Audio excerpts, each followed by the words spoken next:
Singh, your English teacher. Today I am going to explain you 4th chapter of 11th class, Landscape of the Soul, written by Natalie Tavroy.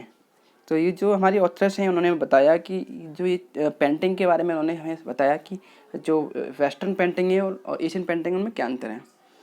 अब दो कहानी के through हमने समझ लिया था पहले वीडियो में। अगर आपने वो नहीं देखी बेटा, आप वो देख ले। दोनों कहानियाँ इंटरेस्टिंग हैं और बहुत शॉर्ट हैं, दोनों पेंटिंग से जुड़ी हुई हैं और दिखाती कि प्रत्येक टाइप की जो पेंटिंग है, जो हमारी हर पेंटिंग है वो हमें क्या क्या क्या क्या क्या करने के लिए मोटिवेट करती है।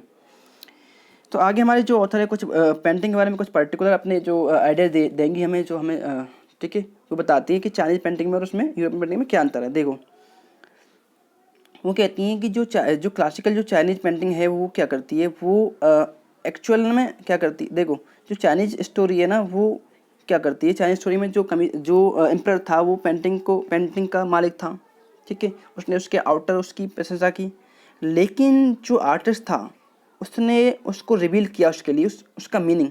हालांकि उस एम्परर को मालूम नहीं था कि पहले हमने कहानी पढ़ी थी ना उसमें, जो वो दाऊ जी था उसने पेंटिंग की और वो पेंटिंग बाद में गायब हो गई। तो वास्तव में जो एम्परर था उसको मालूम नहीं था पेंटिंग का क्या अर्थ है, तो उसने पूरा रिवील किया, उसे बताया कि पेंटर ने उसको एम्परर को अपने पूरे वर्क को।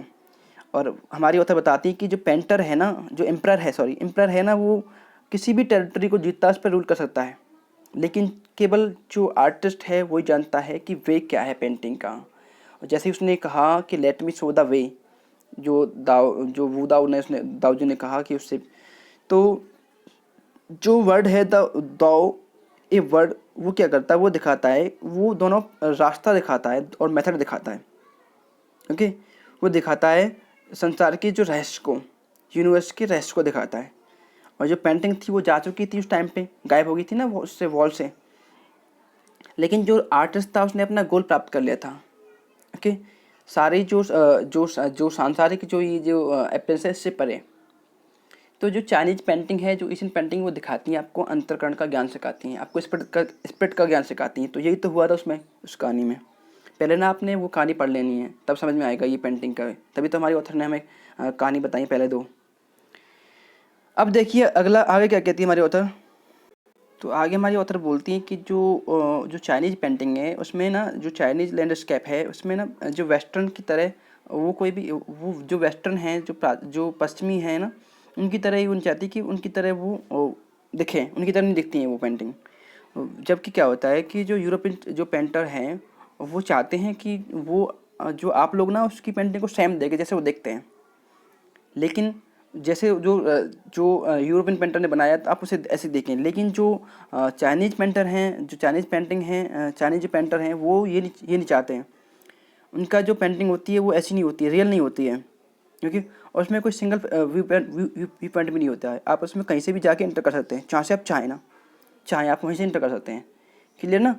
तो ये बताती है ऑथर, जो चाइनीज़ पेंटिंग है उसमें ना आप कहीं से भी इंटर कर सकते हैं। और आप उसमें क्या होता है, उसमें लेज़र मूवमेंट, आप उसमें कितनी देर तक उसमें घूमो, उसको देखो, लेज़र तक देखो, जानते हो, अनंत काल तक देखो। ओके, और फिर क्या है उसमें आप घूम कर वापस लौट आओ, ये सभी उसमें है। वो कहती हैं कि ये जो स्क्रॉल, जो हॉरिजॉन्टल स्क्रॉल है उसमें भी ये जो एक पेंटिंग होती है जिसे ना हम मोल्ड करते हैं। तो वो कहती हैं कि जो हॉरिजॉन्टल जो हॉरिजॉन्टल जो स्क्रॉल है उसमें क्या है, ये स्लोली खुलती है और एक सेक्शन से दूसरी सेक्शन बंद हो जाती है, ठीक है ना। तो ये पेंटिंग का ये एक वे है। और जो चाइनीज़ पेंटर है वो चाहते हैं कि जो भी पार्टिसिपेंट है उसकी पेंटिंग को देख रहा है, वो चाहते हैं कि वो पूरा अपने आप को उसमें पूरे को ट्रैवल करे, उसे देखे और पूरी तरह से पेंटिंग में पार्टिसिपेट करे, मेंटली और फिजिकली भी। मतलब कहने का ये तात्पर्य है कि जो पेंटर चाहता है, चाइनीज़ पेंटर चाहते हैं कि उनकी पेंटिंग को फिजिकली मेंटली दोनों वजह से देखें। और चाइनीज़ पेंटर ये नहीं चाहते कि वो तुम उनकी पेंटिंग को सेम उनकी तरह देखो। वो चाहते हैं कि वे तुम उनकी पेंटिंग को अपने माइंड से पढ़ो, उसमें एंटर करो। जो लैंडस्केप है वो इनर होती है, स्पिरिचुअल होती है, कंसेप्चुअल होती है। आई मीन जो चाइनीज़ पेंटिंग होती है वो एक आंतरिक होती है और एक स्पिरिचुअल होती है, आध्यात्मिक होती है और वैचारिक भी होती है। ओके, जबकि आपकी जो वेस्टर्न पेंटिंग होती है वो एक आपको इल्यूजन में डालती है, आपको भ्रम में डालती है। जो चाइनीज़ पेंटिंग होती है आपको ज्ञान देती है। अब आगे देखिए, ये जो कॉन्सेप्ट है ना आपको ये याद कर लेना है,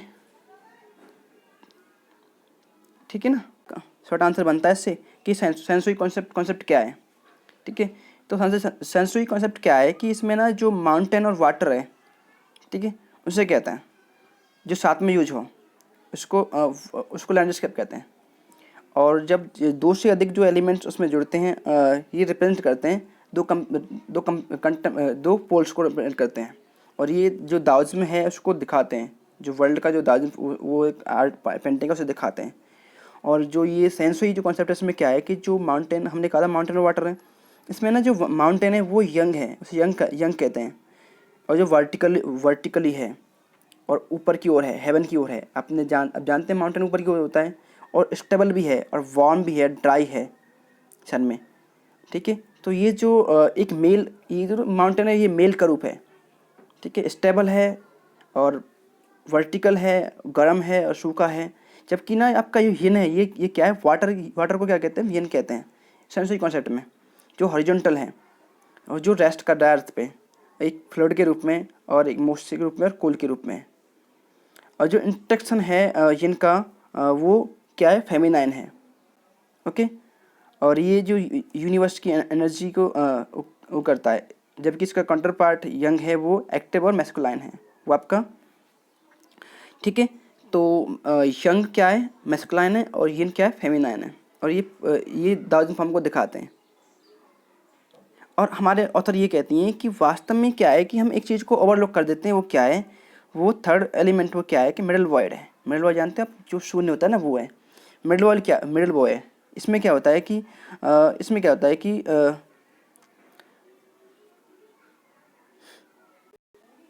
तो मेरे ऑथर कहती हैं कि ये ना जो मिडल वॉइड क्या है कि इसमें ना हम योग वगैरह कर सकते हैं।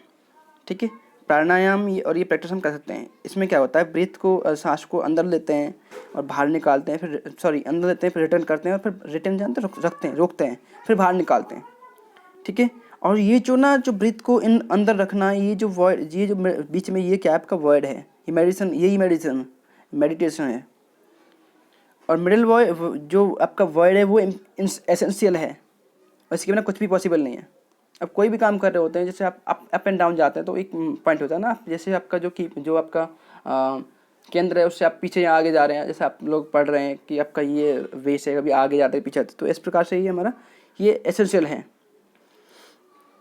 और आगे ऑथर कहती है कि ये इम्पोर्टेंट भी है। इसका इम्पोर्टेंस क्या है कि जो चाइनीज़ पेंटिंग है इसमें क्या है कि वाइट और अनपेंट स्पेस है, उसका भी मीनिंग है चाइनीज़ पेंटिंग में।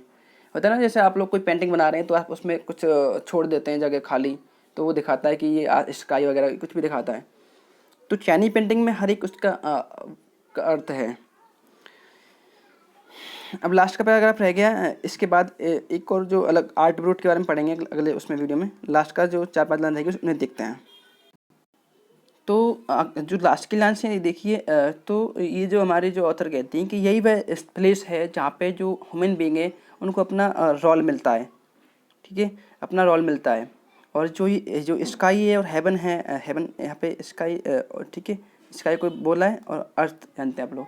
जो स्काई और धरती, जो अर्थ है, जो लैंड है, उसके बीच में क्या है, वह स्थान है जहाँ पे ना जो यूनिवर्स है, ठीक है, जो यूनिवर्स है उसके बीच में संचार का एक माध्यम है, कम्युनिकेशन का माध्यम है, एक वे है, एक, ठीक है, एक, तो ठीक है।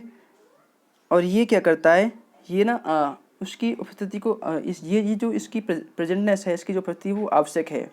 चाहे इसका केवल आभास हो, केवल एक मात्र, ठीक है, इसका केवल मात्र एक, अच्छा हमें लगता है कि इसका केवल एक आभास हो, जानते हो आभास, जानते हो ये होता है। तो लास्ट में हमारे जो दो क्या कहते हैं, ऑथर कहते हैं कि ये जो ऊपर जो पर्वत की चोटियां हैं, जो माउंटेन की चोटियां, उसमें क्या है, ये लॉस्ट हो जाती हैं या फिर ये दब जाती हैं। तो इससे क्या होता है कि जो फ्रैंकोइस चेंग हैं, ये कोई पेंटर्स हैं, ठीक है, उनकी ये वंडरफुल अभिव्यक्ति को दिखाते हैं जिसका नाम है the I of landscape. Okay, तो यहाँ पे इस चैप्टर का अंत होता है, और ये चैप्टर लिया गया है the landscape soul ethics and spirituality in Chinese painting. कहा था ना हमने पेंटिंग के बारे में, तो ये पेंटिंग का कोई बुक है, उससे ये चैप्टर लिया गया है। ठीक है बेटा, तो इसमें ना एक पार्ट रह गया, इसको हम अलग पढ़ेंगे, इसका भी अलग वजूद है, गेटिंग इनसाइड आउटसाइडर आर्ट। ठीक है, अब तक इतना पढ़ाया हमने, आपके समझ में आ गया होगा। अगर समझ में नहीं आया है तो आप पूछ सकते हैं। क्लियर? Okay, thank you.